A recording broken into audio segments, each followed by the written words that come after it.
बुरे नहीं थे हम। एक पिता पुत्र की सच्ची और दिल छू लेने वाली कहानी। गांव के एक कोने में मिट्टी की झोपड़ी थी, जिसमें रमेश अपने बेटे सूरज के साथ रहता था। रमेश मजदूरी करता था, कभी खेतों में, कभी इन भट्ठे पर। लेकिन पिछले 2 साल से गांव वालों ने उससे किनारा कर लिया था।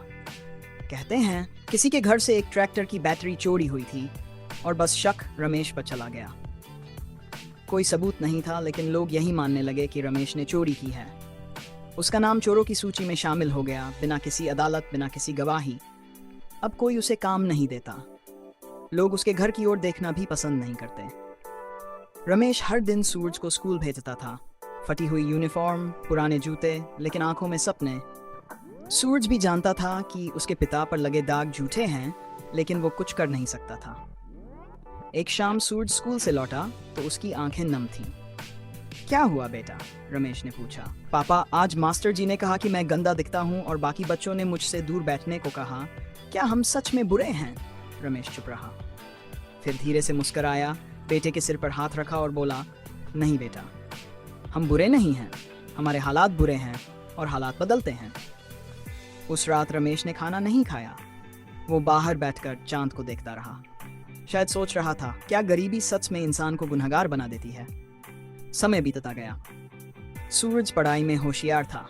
रमेश जैसे तैसे मजदूरी करता रहा। पेट काट काट कर उसने बेटे की फीस भरी। फिर एक दिन सूरज ने शहर के एक कॉलेज में दाखिला पा लिया। रमेश की आंखें भर आईं। अब तू वो करेगा जो मैं कभी नहीं कर पाया, रमेश बोला। सूरज चला गया। हर हफ्ते कॉल करता। रमेश की दुनिया अब फोन की घंटी में सिमट आई थी। 2.5 साल बाद गांव की पंचायत में फिर भीड़ जमा थी। कुछ लोग फिर किसी और पर चोरी का इल्जाम लगा रहे थे। उसी समय गांव की सड़क पर एक सफेद कार रुकी। दरवाजा खुला और एक नौजवान सूट बूट में बाहर निकला। लोग पहचान ही नहीं पाए। वो सूरज था।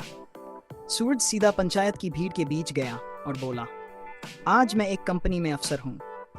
मेरे पिता रमेश ने मुझे उस समय पढ़ाया जब पूरा गांव उन्हें चोर कहता था। लेकिन वो बुरे नहीं थे, उनकी गरीबी बुरी थी, उनका अकेलापन बुरा था। उन्होंने कभी किसी का कुछ नहीं लिया, सिर्फ अपना सम्मान बचाने की कोशिश की। आज मैं जो भी हूँ, उन्हीं के कारण हूँ। पूरा गांव चुप था। रमेश की आंखों में आंसू थे। उन्होंने सूरज को गले लगाया और बस इतना कहा, अब लोग क्या कहते हैं बेटा, फर्क नहीं पड़ता। तूने साबित कर दिया कि बुरे नहीं थे हम। अगर आपको ये कहानी